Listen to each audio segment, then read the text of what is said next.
Welcome back to Ian's Allotment Diaries. My name's Ian, and hopefully you've seen one or two of my videos before. If you've enjoyed them, please don't forget to subscribe and like, hopefully.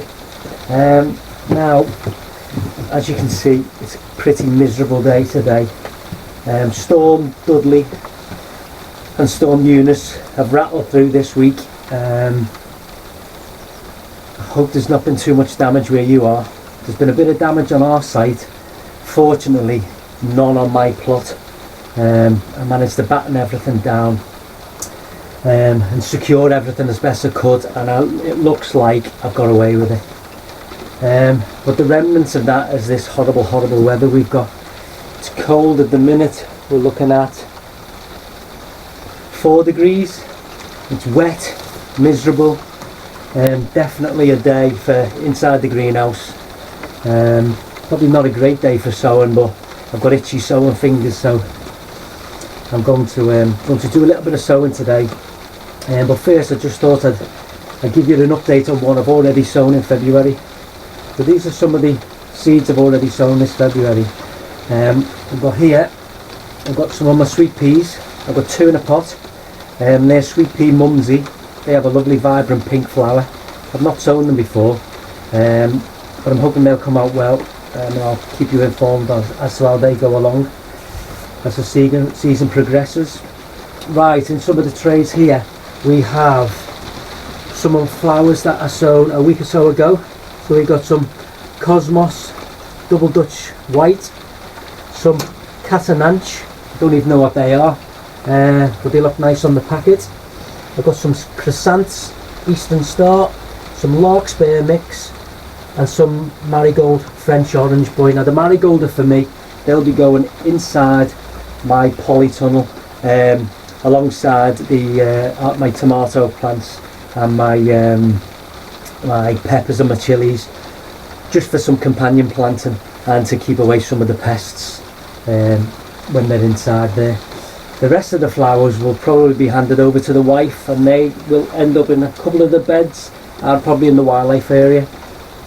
As well as those flowers, I sow some sunflower Velvet Queen, really tall and a really rich burnt red colour. I don't know whether you can see that, but we had some last year and they're absolutely stunning. Probably my favourite sunflower. Beautiful they are.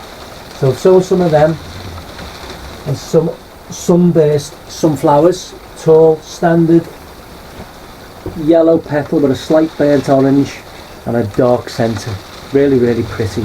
So sown quite a few of them. And then in these trays over here I've got some of my sprouts.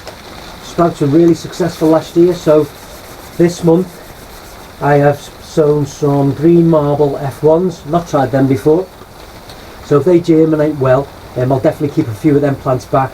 They will definitely go in the beds, and then next month I want to sow the sprouts that I sown last year, which were breast F1. Beautiful sprouts, still got some at home in the freezer. So what I'll do is I'm going to sow them next month. I'm going to create a bed and put half green marble, half breast F1, and I'll just see which one we prefer, which one grows best. Alongside the sprouts, we've got some green Calabrese. Done really well with them last year. Really tasty. I preferred the green Calabrese to the Iron Man. 2 lots last year. The green Calabrese were my personal favourite, so I've gone with them again. And we were really successful with kohlrabi. I'd never grown them before. Purple delicacy, so I'm sowing them again this year. And they're like a cross between almost like a turnip and a cabbage. Really sweet. So you can make some nice carrot and kohlrabi mash. Really tasty on a Sunday lunch. So they're the ones I've sown early February, and I'm gonna today sow some of my early onward peas. So hopefully if I get time today I'll do that and it'll form part of this video.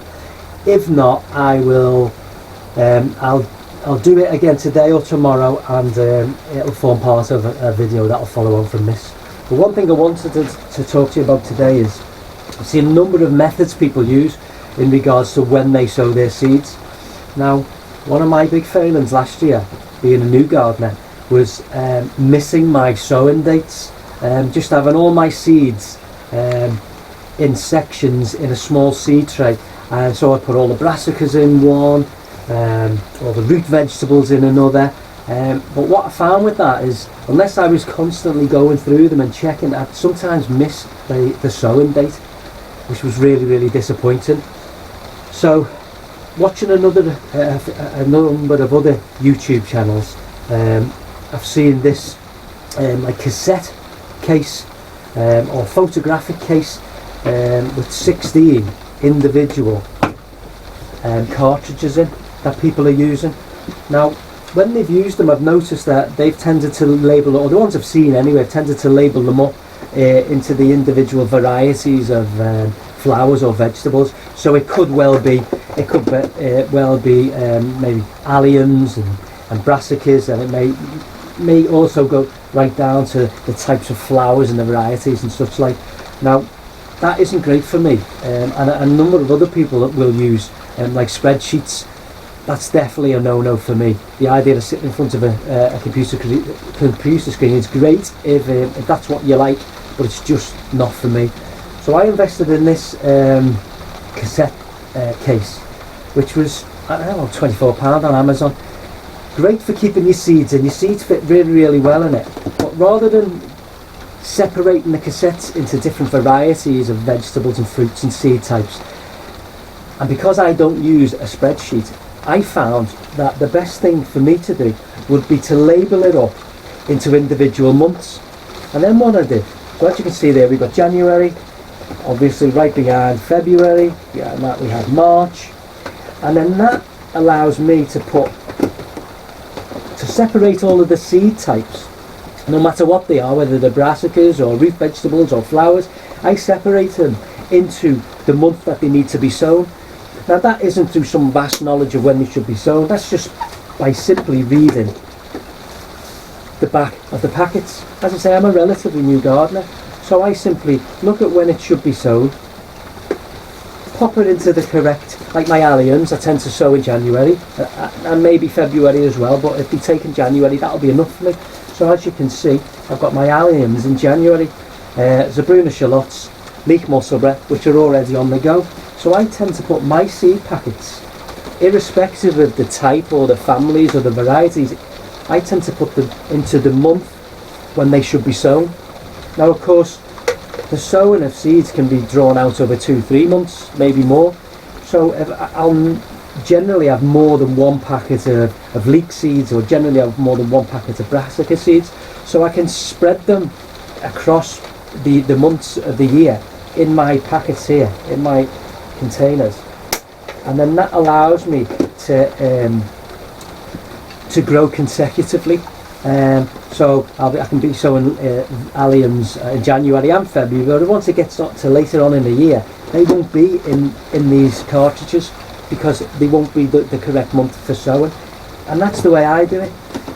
Now, the cassettes come in a box of 16 here.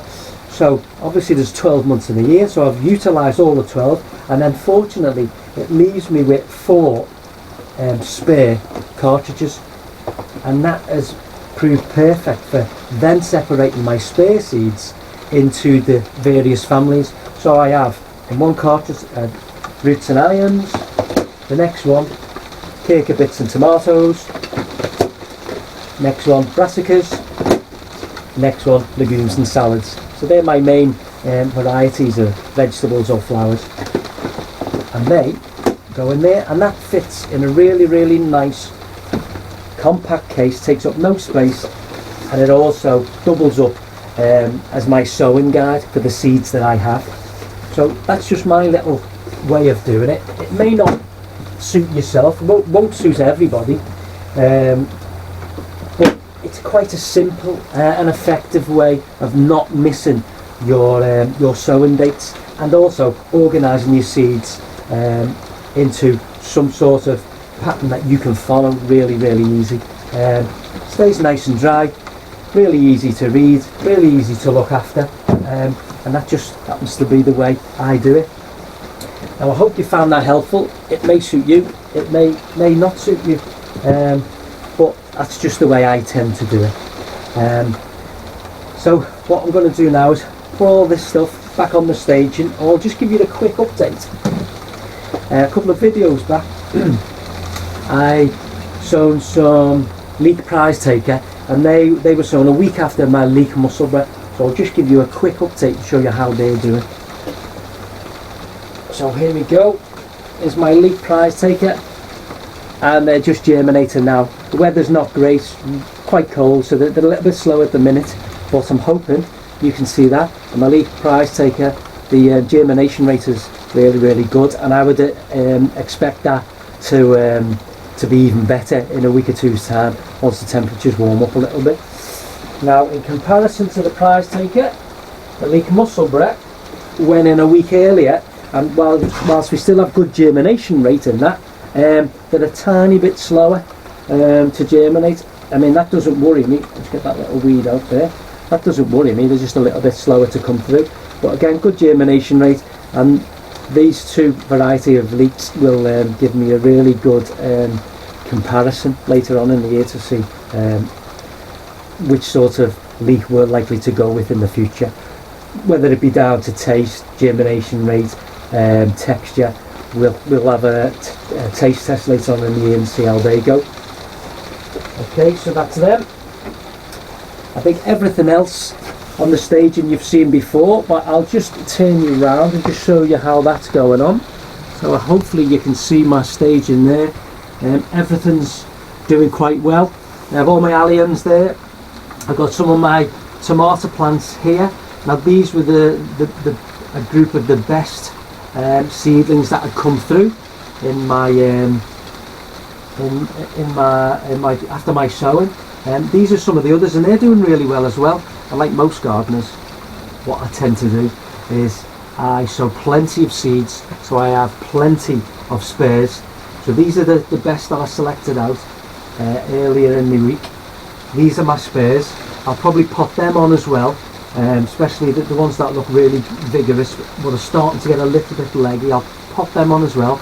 I'll hold a number of them back, and then once I've made my final decision as to which is the plant that I want to keep for myself, then I'll offer the other plants out to other plot holders and family friends and people I work with, so that they don't go to waste. At the end here, again, I hope you can see that. I'll just turn you slightly up so you can, hopefully. In these trays here, I have my Spinsalazio, 100% germination rate, actually 100%.